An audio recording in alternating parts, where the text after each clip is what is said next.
Hello students, आज ये हमारा थर्ड लेक्चर है 8th स्टैंडर्ड के साइंस का, है ना। इससे पहले के जो दो लेक्चर हुए हमारे, उसके अंदर हमने जो चैप्टर स्टार्ट किए थे वो कौन सा था? Crop production and it's management, है ना। तो प्रीवियस लेक्चर में हमने इसकी बहुत सारी डिटेल देखे थे, है ना। आज जो हमारा टॉपिक है वो उसी को कंटिन्यू करेंगे हम। तो क्या है? Conserving water. Conserving water. Conserving water means क्या कि वाटर क्या करना? कंजर्वेशन मतलब वाटर को बचाना या फिर उसको एक प्रॉपर जगह पे स्टोरेज करके रखना, है ना। अब सबसे पहले एक बात ध्यान में रखो कि कंजर्विंग वाटर हमारे लिए क्यों जरूरी है ना। ये हमारे लिए इसलिए जरूरी है क्योंकि क्या होता है, कुछ एरियाज ऐसे रहते हैं जहाँ पे प्रॉपर अमाउंट में रेन नहीं हो पाती है। अब वहां पे रेन नहीं हो रही है तो वहां पे क्या करेंगे? अगर वहां पे क्रॉप प्रोडक्शन हमको करना है तो उसके लिए पानी तो हमको वाटर तो लगेगा। तो हमको क्या करना रहता है कि जब भी रेन आती है तो जो उस टाइम पे पानी आ रहा है उसको कहीं ना कहीं पे स्टोरेज करके रखना, कलेक्ट करके रखना, और उसको पूरा ईयर फिर जहां पे जिस चीज की उस एरिया में हम क्रॉप प्रोडक्शन कर रहे हैं तो उस एरिया की जो क्रॉप है ना उसको क्या करना है, पूरा साल भर हमको पानी क्या करना है? सप्लाई करना है। तो कंजर्विंग वाटर का एक बेनिफिट ये है या फिर हमारे लिए इसलिए जरूरी है क्योंकि हमारा कुछ एरिया ऐसा है जहाँ पे ज्यादातर पानी नहीं आ पाता है ना, मतलब रेनी सीजन वहां पे प्रॉपर नहीं हो पाती है। तो चलिए आज देखते हैं हम इसी टॉपिक के अंदर। Conserving water with increase in human population the water needed to irrigate crop has increase many fold. Conserving water to cultivate crop has becomes essential, है ना। मतलब क्रॉप प्रोडक्शन करने के लिए सबसे जो इंपॉर्टेंट चीज है वो क्या है?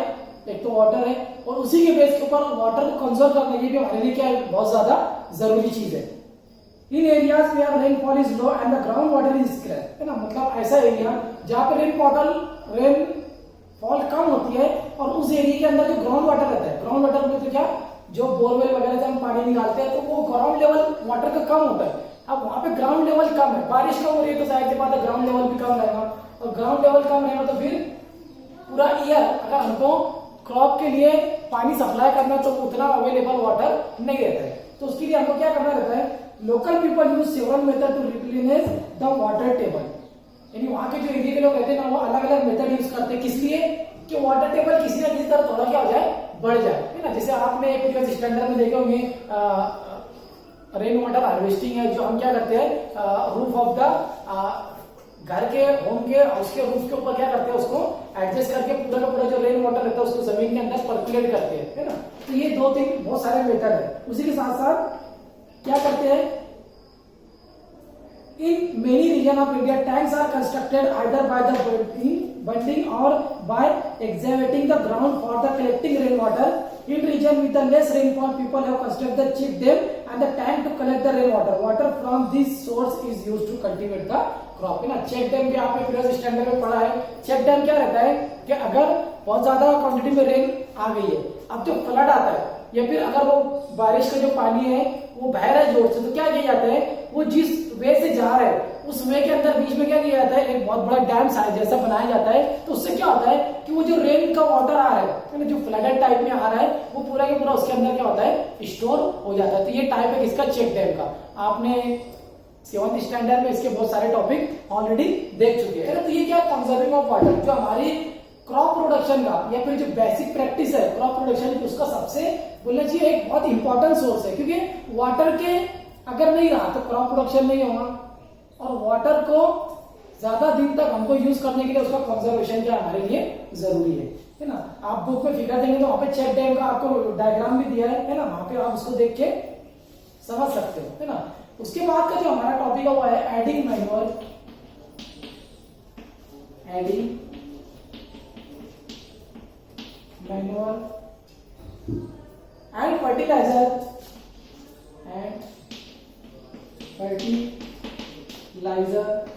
टू द फील्ड, है ना। टू द फील्ड बोले तो क्या मीन्स जिस एरिया में हमको खेती करना है, क्रॉप प्रोडक्शन करना है, वो एरिया को हम क्या बोलेंगे? फील्ड बोलेंगे, सबसे पहली चीज। दूसरी बात, हमको ये टॉपिक में क्या देखना है कि मैन्योर मीन्स खाद और फर्टिलाइजर मीन्स आर्टिफिशियल खाद, है ना। ये दोनों को फील्ड के अंदर क्यों मिक्स किया जाता है और इसको मिक्स करने से क्या फायदा होता है?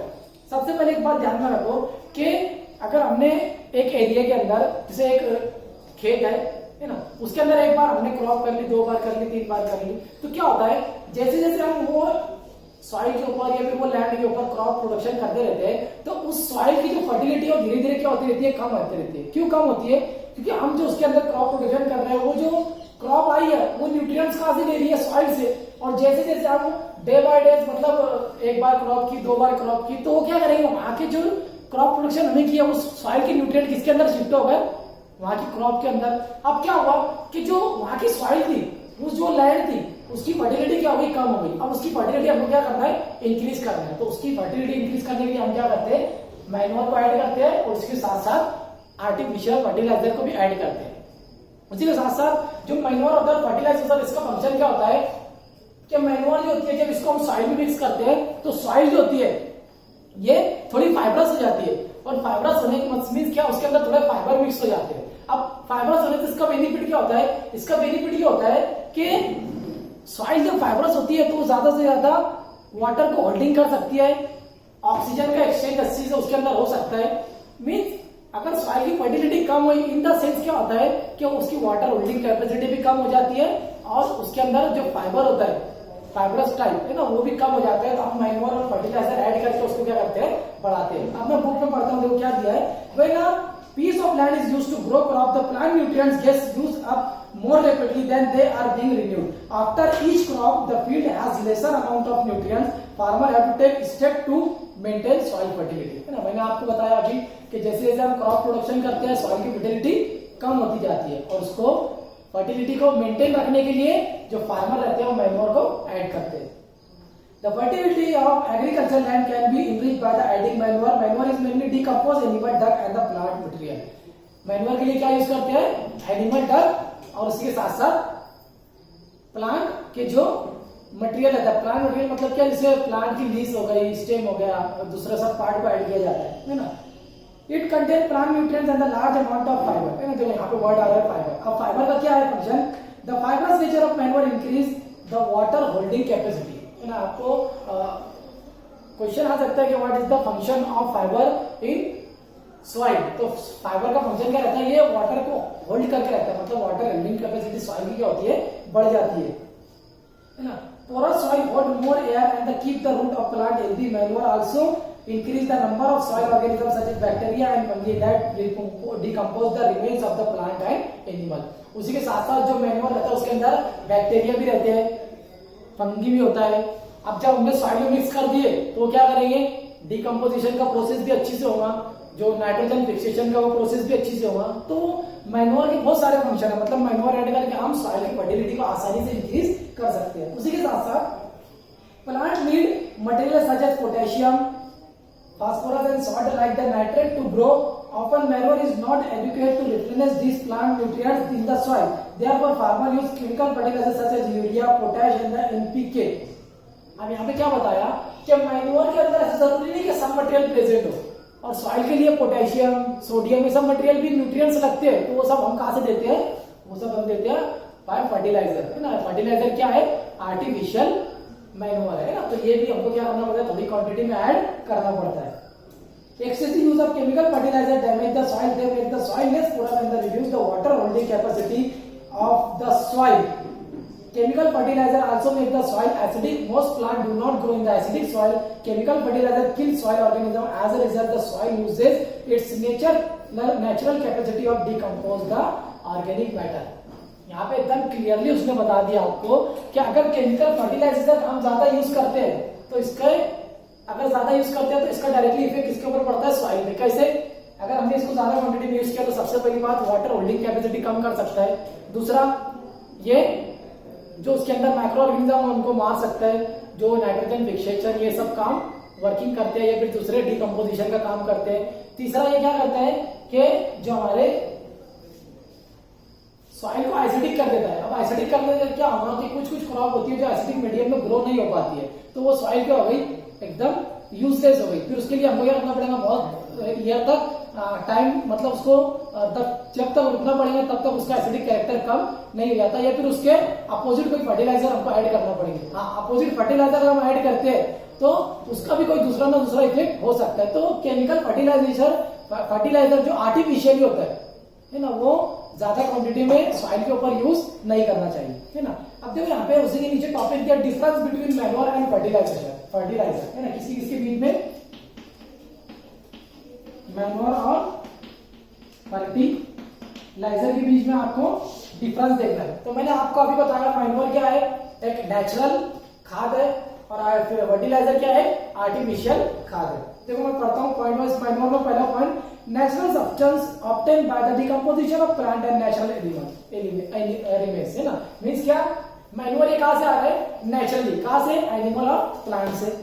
रिच इन ह्यूमस, ह्यूमस का मीनिंग मैंने आपको इससे पहले बताया कि अगर कोई एनिमल है या फिर कोई प्लांट की लीव्स है, स्टेम है, उसका जो पार्ट्स है, वो जब सॉइल के अंदर मिक्स होता है ना। आपने कभी कभी देखा होगा कि बारिश के टाइम के अंदर प्लांट गिर गया और बारिश जब पड़ती है ना, सब आते जाते, तो छोटे अंदर क्या होता है, वो जो लीव्स रहती है, जो स्टेम रहती है, वो वहां की जो सॉइल होती है उसके अंदर पूरी तरीके से मिक्स हो जाती है। और थोड़े दिन बाद तो हमको समझ में भी नहीं आता है यहाँ पे कोई बहुत बड़ा ट्री गिरा था पहले। तो ये क्या होता है, वो एक्चुअली सॉइल में मिक्स होकर क्या प्रिपेयर कर देती है, ह्यूमस। उसी के साथ साथ थर्ड पॉइंट क्या है, make the soil porous and increase the water holding capacity. Manure क्या करती है, सॉइल को पोरस करती है और वाटर होल्डिंग कैपेसिटी इसकी बढ़ाती है। Relatively less rich in the plant nutrients, है ना। उसके साथ साथ फोर्थ पॉइंट क्या बोला, relatively less rich in plant nutrient, है ना। प्लांट के जो न्यूट्रिएंट है उसको क्या करते हैं, ये इंक्रीज करने का भी काम करती है ना। और फर्टिलाइजर क्या है, ये इनऑर्गेनिक सॉल्ट्स है। इनऑर्गेनिक सॉल्ट मतलब क्या, पोटेशियम, सोडियम, ये सब क्या इनऑर्गेनिक, है ना, इनऑर्गेनिक सॉल्ट्स है ये। सेकंड पॉइंट क्या है, डू नॉट कंटेन ह्यूमस, इसके अंदर किसी भी टाइप का ह्यूमस नहीं होता। मींस ये पूरा आर्टिफिशियल होता है, तो वहां पे प्लांट्स की लीव्स या फिर एनिमल का डिग्रेड मटेरियल कोई भी आने की कोई वो नहीं है ना उसके अंदर। फिर थर्ड पॉइंट क्या है, make the soil acidic and less porous, ये क्या करता है, सॉइल को एसिडिक कर देता है और लेस पोरस। अब पोरस कैरेक्टर कम हुआ उसका, तो वो वाटर होल्डिंग कैपेसिटी क्या हो जाएगी, उसकी कम हो जाएगी। फोर्थ पॉइंट क्या है, rich in plant nutrients like nitrogen, potassium and phosphorus. जो प्लांट न्यूट्रिएंट्स है, कौन कौन से, नाइट्रोजन, पोटेशियम और फास्फोरस, इसके अंदर क्या होता है, ये सॉइल को उसके अंदर रिच कर देती है। मतलब अगर हमने फर्टिलाइजर ऐड किया तो उसके अंदर किसका अमाउंट बढ़ जाएगा, नाइट्रोजन, फास्फोरस और पोटेशियम का, है ना। तो इसके बाद का जो टॉपिक हमारा वो है क्या, क्रॉप रोटेशन, है ना। क्या है क्रॉप रोटेशन,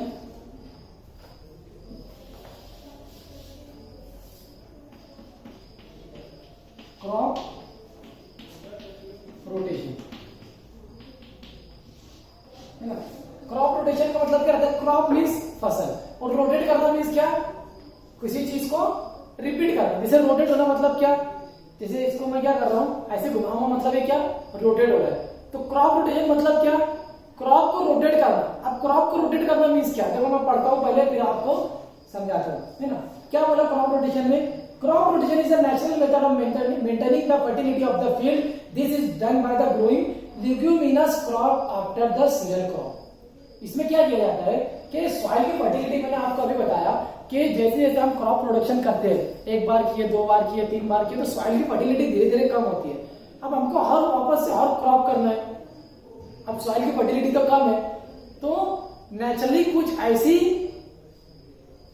क्रॉप होती है या फिर कुछ ऐसे प्लांट्स होते हैं जिनकी अगर हम क्रॉप करते हैं, जिनका हम क्रॉप प्रोडक्शन करते हैं, तो इनका क्या रहता है, हमको मतलब मटेरियल तो मटेरियल मिल जाता है, मतलब क्रॉप की क्रॉप भी मिल जाती है, और वो मटेरियल क्या करते हैं या फिर वो जो रहते हैं वो क्या करते हैं, वो सॉइल की फर्टिलिटी को भी इंक्रीज कर देते हैं। उस टाइप के प्लांट को हम क्या बोलते हैं, लिग्यूमिनस प्लांट, है ना। उनके अंदर कौन कौन आता है लिग्यूमिनस प्लांट में, उसमें आता है पी की क्रॉप है, उसके बाद ग्राम की क्रॉप है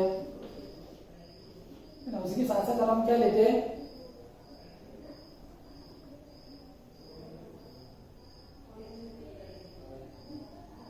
हाँ, अब इसके अंदर देखो इनको क्या बोलेंगे हम, लिग्यूमिनस क्रॉप। ये क्रॉप को क्या बोलेंगे, लिग्यूमिनस क्रॉप ना।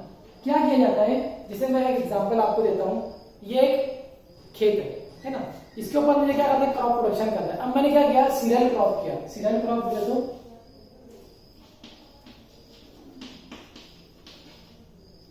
राइस की, व्हीट की, मतलब जो अनाज रहते हैं ना, उनकी क्रॉप मैंने किया।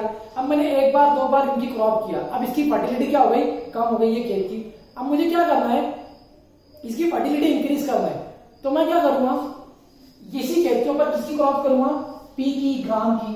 अब जब मैं पी की और ग्राम की जब मैं इनकी क्रॉप करूंगा तो इनमें क्या होता है, इनकी जो रूट्स होती है, पी ग्राम हो गया, इनकी जो रूट्स होती है ना, इसके अंदर एक बैक्टीरिया होता है जिसको बोलते हैं राइजोबियम बैक्टीरिया। क्या बोलते हैं, बुक में दिया उसका नाम राइजोबियम बैक्टीरिया। राइजोबियम बैक्टीरिया का काम क्या होता है, ये क्या करता है, जो एयर के अंदर नाइट्रोजन प्रेजेंट रहती है, एयर में जो नाइट्रोजन प्रेजेंट रहती है वो उसको कन्वर्ट करता है किसके अंदर, नाइट्रेट्स में।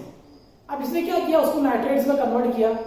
अब इनकी क्रॉप जब मैंने की, जैसे ये सॉइल है ना, ये ग्राम का, पी का, छोटे छोटे ये प्लांट्स है। अब इनकी रूट्स में क्या प्रेजेंट है, एयर में जो नाइट्रोजन प्रेजेंट थी उसको किसमें कन्वर्ट कर दिया इसने, बैक्टीरिया ने, नाइट्रेट्स में। अब नाइट्रेट्स में के अंदर क्या है, यहाँ पे प्रेजेंट है, रूट्स के अंदर नाइट्रेट्स प्रेजेंट है। अब जब इनकी क्रॉप हुई है तो इनकी क्रॉप में क्या रहता है, इनकी रूट्स तो हम नहीं निकालेंगे, क्या करेंगे, इनकी जो ऊपर का मटेरियल हमने क्या किया वो निकाल लिए। अब जब ऊपर का मटेरियल इसका निकाल लिया, लेकिन रूट्स क्या है, अभी भी सॉइल के अंदर प्रेजेंट है और उसके अंदर क्या है, नाइट्रेट्स प्रेजेंट है, मींस एक न्यूट्रिएंट, बहुत एसेंशियल न्यूट्रिएंट प्रेजेंट है प्लांट का। अब क्या होगा, हमने इसकी क्रॉप कर ली, ये प्रोडक्शन हमको मिल गया, लेकिन सॉइल की फर्टिलिटी क्या हो गई, इंक्रीज हो गई। क्यों इंक्रीज हो गई, क्योंकि इनकी जो रूट्स में था क्या था, नाइट्रेट्स बहुत ज्यादा क्वांटिटी में प्रेजेंट था। अब अगर मुझे इसकी क्रॉप करना है तो फिर मैं इजीली इसके ऊपर आप क्रॉप कर सकता हूं। तो बुक में क्या मेंशन किया कि अगर आपको सीरियल क्रॉप करना है, अच्छी क्रॉप करना है, तो उससे पहले आपको ल्यूमिनस क्रॉप करना पड़ेगी। ल्यूमिनस क्रॉप करने से आपको जो वहां पे प्रोसेस होता है nitrogen fixation, nitrogen fixation process एक बहुत लेंथी प्रोसेस है ना। आपको 8th स्टैंडर्ड 8th लेवल पे इतनी ज्यादा डिटेल उसमें देखना नहीं है, बस इतना याद रखो कि नाइट्रोजन फिक्सेशन में जो एयर में नाइट्रोजन प्रेजेंट रहती है वो कन्वर्ट होती है किसमें, नाइट्रेट्स में। और नाइट्रेट जो है वो एक इंपॉर्टेंट पार्ट है, एक इंपॉर्टेंट न्यूट्रिएंट्स है इसका, एक क्रॉप का या फिर एक क्रॉप प्रोडक्शन के लिए इंपॉर्टेंट न्यूट्रिएंट्स है। तो हमको क्या करना रहेगा, सीरियल क्रॉप करने से पहले हमको क्या करना रहेगा, पी की, ग्राम की, या फिर सिंपली मैं क्या बोलूं, लिग्यूमिनस क्रॉप हमको करना रहेगा। लिग्यूमिनस क्रॉप हम करते हैं, सॉइल की फर्टिलिटी इंक्रीज होती है और उसके बाद फिर हम इजीली या फिर अच्छी से सीरियल क्रॉप का प्रोडक्शन भी कर सकते हैं। ये पूरा प्रोसेस इसके अंदर आता है, ये पूरा प्रोसेस आता है नाइट्रोजन फिक्सेशन में। बुक के अंदर भी उसने डायग्राम दी है, इतना ध्यान में रखो कि ल्यूमिनस क्रॉप जो है ये उनकी जो रूट्स रहती है, ल्यूमिनस रूट भी बोलते हैं, है ना। तो अलग अलग कुछ नए वर्ड आपके सामने आए, कौन कौन से, राइजोबियम बैक्टीरिया। ये बैक्टीरिया क्या करता है, नाइट्रोजन को नाइट्रेट में कन्वर्ट करता है। लिग्यूमिनस मींस इनके रूट्स एक्चुअल में लिग्यूमिनस होती है, तो उसके बेस पे इनका भी नाम लिग्यूमिनस क्रॉप रख दिया गया है ना। ये कुछ चीजें जो आपको रखना है उसमें ध्यान रखना है। देखो मैं एक बार ये पैराग्राफ पढ़ लेता हूं।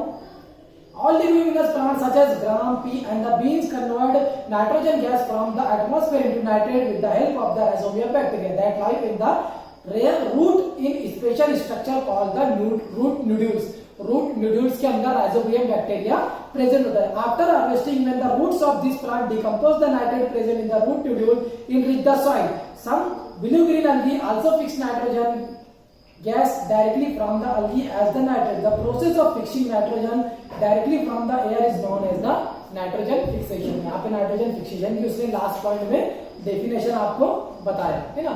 तो ये था हमारा मेथड। कौन कौन से मेथड, यहाँ पे हमने भी सॉइल की फर्टिलिटी इंक्रीज करे कैसे, मैन्युअल ऐड करेंगे। यहाँ भी सॉइल की फर्टिलिटी हमने क्या किए, इंक्रीज किए, किससे, क्रॉप प्रोडक्शन से, है ना। तो अब नेक्स्ट लेक्चर जो रहेगा हमारा, हम इसके बाद का टॉपिक देखेंगे वो है protecting the crop from the weeds, है ना। आज के लिए इतना काफी है, ठीक है, थैंक यू।